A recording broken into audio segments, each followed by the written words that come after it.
আসসালামু আলাইকুম বন্ধুরা, welcome back to my channel. আশা করি আল্লাহর রহমত আপনারা সবাই ভালো আছেন। আলহামদুলিল্লাহ, আল্লাহর রহমতে আমি অনেক ভালো আছি। তো আজকে সকাল থেকে ব্লগটা শুরু করলাম। সকালবেলার গ্রামের এই স্নিগ্ধ পরিবেশ দেখতে কতটা ভালো লাগে দেখুন। চারিদিকে পাখির কিচিরমিচির, অত্যন্ত সুন্দর একটি পরিবেশ। চলে আসলাম ঘরের কাজে। সকালবেলায় টুকটাক নাস্তা করে ছেলে চলে গিয়েছে মাদ্রাসায়।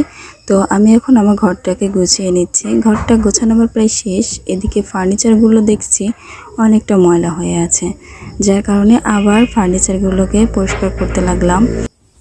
এই ধুলোবালি আর পরিশ্রমের ভয়ে আমি অনেকটা সিম্পল নকশা নিয়েছি, তবুও অনেকটা কষ্ট হয় আমার এগুলো পরিষ্কার করতে। রেগুলার পরিষ্কার করি, তারপরেও এই নকশাগুলোর ভিতরে পরিষ্কার করতে অনেক কষ্ট হয়। তো আমি ব্রাশ দিয়ে পরিষ্কার করি। তো ব্রাশটা কোথায় রেখেছি আমি খুঁজে পাচ্ছি না, যার কারণে কাপড় দিয়েই কোনো রকমে এখনকার মতো পরিষ্কার করে নিচ্ছি। তো খাটটাকে আমি পরিষ্কার করে নিয়েছি। এবারে আমি চলে আসলাম অন্যান্য কাজে। তো অন্যান্য ফার্নিচারগুলোও আমি পরিষ্কার করে নিয়েছি। এখন আমি ওয়ার্ড্রোবটা কোনো রকম মুছে নিচ্ছি।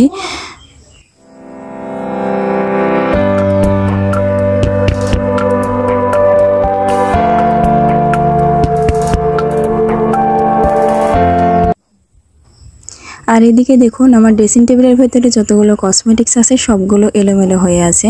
আসলে ওরা বাবা ছেলে যখন যেটা লাগে বের করে নেয়, নিয়ে সবগুলো এলোমেলো করে রেখে দেয়। তো আমি এগুলোকে বের করে পরিষ্কার করে নেব। এই যে একে একে আমি সবগুলোকে আগে বের করে নিচ্ছি। এই পর্যায়ে হাতের কাজটি করতে করতে ছোট্ট একটি রিকোয়েস্ট করছি, আপনি যদি এতক্ষণ পর্যন্ত আমার ভিডিওটি কন্টিনিউ করে থাকেন আর আমার ভিডিওটি যদি আপনার কাছে সামান্য পরিমাণ ভালো লেগে থাকে, তাহলে প্লিজ আমার ভিডিওটিতে লাইক কমেন্ট করে যাবেন। আর ভিডিওটি যদি খুব বেশি ভালো লেগে যায় তাহলে চ্যানেলটি সাবস্ক্রাইব করে পাশে থাকা বেল আইকনটি প্রেস করে দেবেন। আর আপনি এই ভিডিওটি যদি ফেসবুক পেজ থেকে দেখে থাকেন তাহলে প্লিজ আমার পেজটি ফলো করে যাবেন।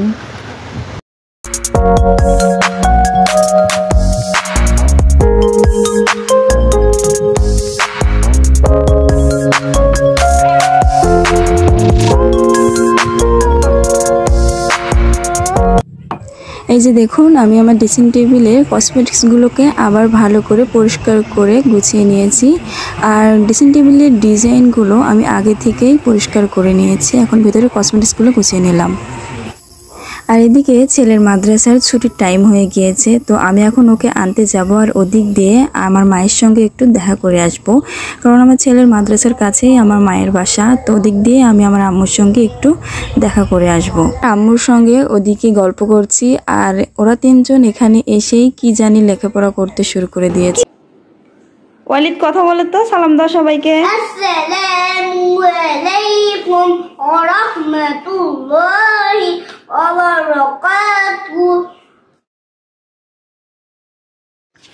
ওদেরকে বললাম এখন পড়ার টাইম না, তোমরা মাদ্রাসা থেকে এসে ক্লান্ত হয়ে আছো, এখন পড়তে হবে না, এখন তোমরা ঘুরে বেড়াও, বিকেলে সন্ধ্যার পরে পড়তে বসলেই হবে। তাই ওরা বাহিরে যাচ্ছে। সামনে একটা দোকান আছে, হয়তো সেই দোকানে গিয়েছিল, ওই যে আবার চলেও আসছে। দোকানে গিয়ে কি নিয়ে আসলো জানি না, দেখা যাক। এই তো চলে এসেছে। কি এনেছো আব্বু তোমরা? এগুলা? আমি এখন আমার ছেলেকে নিয়ে বাসায় চলে যাব। ওদিকে আমার বোনও চলে যাবে বাসায়। তো আমার আম্মু বলছে খাওয়া দাওয়া করে যাও। এই তো খাবার রেডি করেছে, আমরা খাওয়া দাওয়া করে বাসায় চলে যাব।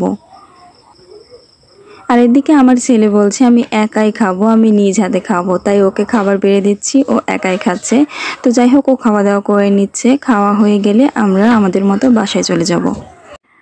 ওদিকে আমার বোন এবং বোনের দুই মেয়ে, ওরাও চলে গিয়েছে বাসায়। আমরা এখন চলে যাচ্ছি। ছোট্ট ছোট্ট হাত দিয়ে কত সুন্দর করে ভাতগুলো মাখিয়ে মাখিয়ে খাচ্ছে। এই তো আমরা চলে এসেছি বাসায়। আর বাসায় আসার কিছুক্ষণ পরেই শুরু হয়ে গিয়েছে প্রচুর বৃষ্টি। তো ওখান থেকে যদি আর আধা ঘন্টা লেট করতাম তাহলে হয়তো আজকে আর বাসায় আসতে পারতাম না। যাই হোক, যা হয় ভালোই হয়। তো বাসায় আসার কিছুক্ষণ পরেই শুরু হয়ে গেছে বৃষ্টি।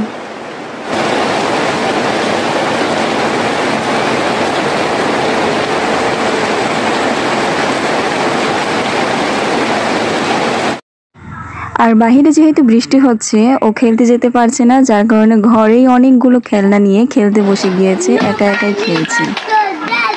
গ্রামের বাড়িতে এই টিনের চালের বৃষ্টিগুলো দেখতে অনেক ভালো লাগে। শহরের মানুষ হয়তো এগুলো দেখতে পারে না, ওদের কাছে ভালো হয়তো নাও লাগতে পারে, কিন্তু আমাদের কাছে এই টিনের চালের বৃষ্টিগুলো অনেক ভালো লাগে। অনেক সুন্দর প্রাকৃতিক দৃশ্য। বেশি কিছু করব না, সিম্পল একটু কিছু রান্না করব। তো আমি কুমড়ো পাতার বড়া ভাজবো, যার কারণে আমি এখানে প্রথমে ডালগুলোকে ভিজিয়ে নিয়েছি। আর অন্যদিকে আমার ছেলে বলছে আম্মু নাস্তা তৈরি করে দাও। তো আমার এখন আজকে ইচ্ছেই করছে না ভারী কিছু তৈরি করতে, যার কারণে আমি ওকে শুধু মুড়ি মাখিয়ে দিচ্ছি। তো ও বসে বসে মুড়ি খাচ্ছে, এতটা মনোযোগ দিয়ে কার্টুন দেখছে, যার কারণে ওর সামনে যে কি খাবার দিয়েছি আমি, ও হয়তো ওটাও জানে না। তো যাই হোক, আবার চলে আসলাম রান্নাঘরে। তো আমি বড়াটা ভাজার জন্য আগে থেকেই ডালগুলোকে ভিজিয়ে রেখেছিলাম। তো ডালগুলোকে আমি এখন বেটে নিয়েছি। এই তো আমার ডালগুলো বাটা হয়ে গিয়েছে। এবারে আমি চলে যাব বড়া তৈরি করতে। বড়া তৈরি করার জন্য আমি এবারে কুমড়ো পাতাগুলো ভালো করে ধুয়ে নিয়েছি। ধুয়ে এগুলোকে আমি কেটে নিচ্ছি। এগুলোকে কুচি কুচি করে আগে কেটে নেব। এই তো আমি এগুলোকে কুচি কুচি করে কেটে নিচ্ছি। পাতাগুলো আমার কুচি করে কেটে নেওয়া হয়ে গিয়েছে। আমি ওতে লবণ দিয়ে দিলাম। লবণ দিয়ে ভালো করে মাখিয়ে নেব। এটা ভালো করে হাত দিয়ে মাখাতে মাখাতে দেখবেন পানি ছেড়ে দেবে। তারপরে সেই পানিগুলোকে চিপে নিয়ে ডালের সঙ্গে মেখে নেব। তো আমি এটাকে পানি বের করে নিয়েছি, এখন আমি ভালো করে চিপে নিচ্ছি।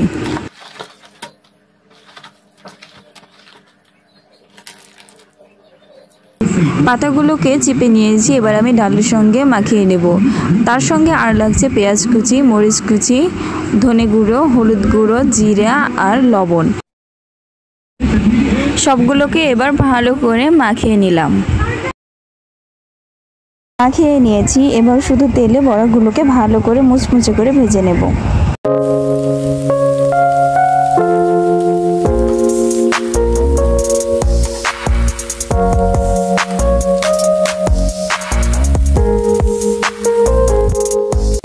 এই যে দেখুন, বড়াগুলোকে আমি ভেজে নিয়েছি। বড়াগুলোকে ভেজে আমি এটাকে পরিবেশনও করে নিয়েছি। ওদিকে সন্ধ্যা হয়ে এসেছে, এখনো বৃষ্টি থামছে না, আরো জোরে বৃষ্টি হচ্ছে। এবারে আমি করে নিব ডিম ভুনা। তো ডিম ভুনাটাকে আমি একটু অন্যভাবে করব আজকে। তো ডিমটাকে আমি আগে ফাটিয়ে নিয়েছি। দুইটা ডিম আমি মরিচের গুঁড়া, হলুদের গুঁড়া, ধনে গুঁড়া এবং লবণ দিয়ে ফাটিয়ে নিয়েছি। ফাটিয়ে নেওয়ার পরে পানির মধ্যে দিয়ে এটাকে আমি সিদ্ধ করে নেব। এই যে দেখুন, ডিমটা আমার সিদ্ধ করা হয়ে গিয়েছে। এবারে আমি এটাকে নামিয়ে পিস পিস করে কেটে তেলে ভেজে নেব। ডিমগুলোকে আমি এবার ভেজে নিয়েছি। দেখুন কতটা সুন্দর দেখাচ্ছে। এই রেসিপিটা অনেক দারুণ একটি রেসিপি, আপনারা করে দেখতে পারেন। ডিম ভাজার ওই তেলেই আমি দিয়ে দিলাম একটা দারচিনি, একটা শুকনো মরিচ আর একটা তেজপাতা আর সামান্য জিরা। এবারে আমি এতে দিয়ে দেব পেঁয়াজ কুচি। পেঁয়াজ কুচিটাকে ভালো করে নেড়ে নেব। তারপরে দিয়ে দেব বাটা মশলা। বাটা মশলার মধ্যে আছে জিরা বাটা, মরিচ বাটা, রসুন বাটা আর পেঁয়াজ বাটা। এবারে এটাকে ভালো করে নেড়ে নেব। তার মধ্যে দিয়ে দেব গুঁড়া মশলাগুলো। গুঁড়া মশলাগুলো আমি দিচ্ছি ধনে গুঁড়া, হলুদের গুঁড়া, মরিচের গুঁড়া আর লবণ। এটা দিয়ে এবার আমি ভালো করে আবারও কষিয়ে নেব। সামান্য পানি দিয়ে কষিয়ে এর মধ্যে ডিমগুলোকে দিয়ে দেব। এই তো আমি ডিমগুলো দিয়ে দিয়েছি, দিয়ে আমি কষিয়ে নিচ্ছি। কষিয়ে নিয়ে আবার সামান্য পানি দিয়ে ফুটিয়ে নামিয়ে নেব। আমি এটাতে কোনো ঝোল রাখবো না, মাখা মাখা ঝোল রেখে শুকনো শুকনো করে নামিয়ে নেব। এই দেখুন আমি নামিয়ে নিয়েছি। আর এটা খেতে অসাধারণ লাগবে।